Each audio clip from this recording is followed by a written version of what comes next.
Ano po ngayon ang magiging next step po? I mean, I don't know if you and Attorney Kaufman are you still helping po in the defense po of former President Duterte? Meron pa bang ano ito? Meron pa bang legal remedy? Pwede pa ba i-apela? Oo, Ay, pwede, yun yung sa jurisdiction, di na pwedeng i-appeal yun. Okay. Pero itong confirmation of charges, pwede pa nilang i-appeal. So, yun ang magiging next step nila, i-appeal nila.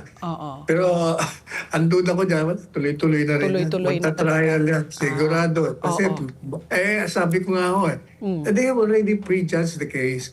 Kasi, alam niyo po, yung jurisdiction, napakahalaga nun. Hindi ka maaaring pumasok sa isang bagay na wala kang kapangyarihan na manghimasok. Eh wala eh. The fact na pumasok ka kahit na wala, ibig sabihin tuloy-tuloy na yan. Prejudge mo lang ang kaso. Okay. Ito nga po, attorney, di ba, nasabi po nila na ang dating Pangulo po ay isang indirect co-perpetrator. Ibig sabihin, hindi po siya talaga yung gumawa, pero meron po siyang kaugnayan dito. Pero nung sinaliksik ko po, sa kaso po ni German Katanga, meron po sila talaga ni-require na talaga meron siyang hawak, kumbaga, sa criminal apparatus kung tawagin nga, di ba?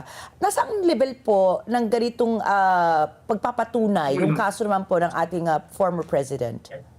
Wala ho eh. Dahil gaya ng sinabi ko, yung ebidensya ng prosecution ay batay sa espekulasyon, batay sa hearsay, double hearsay, batay sa kanyang mga rhetorics na papatayin. Pero palagi naman niyang sinasabi, kasi ang dapat kong tingnan nila kung ano yung policy ng gobyerno.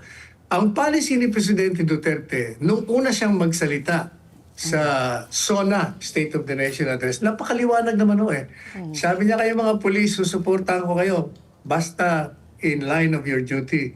Pero, napakaklaro, if you abuse your authority, there will be hell to pay. Hindi po pwede yun. Paulit-ulit niya na rin sinabi. Sabi yun ng hindi. Sabi ng ICC, hindi, ano lang yun. Kasama din dun yung mga threat niya, mga pagpatay.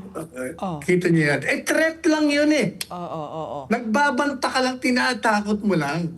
Wala ko silang ebidensya na inutos niya na patayin ng mga kriminal. The reverse is true. Pero wala eh.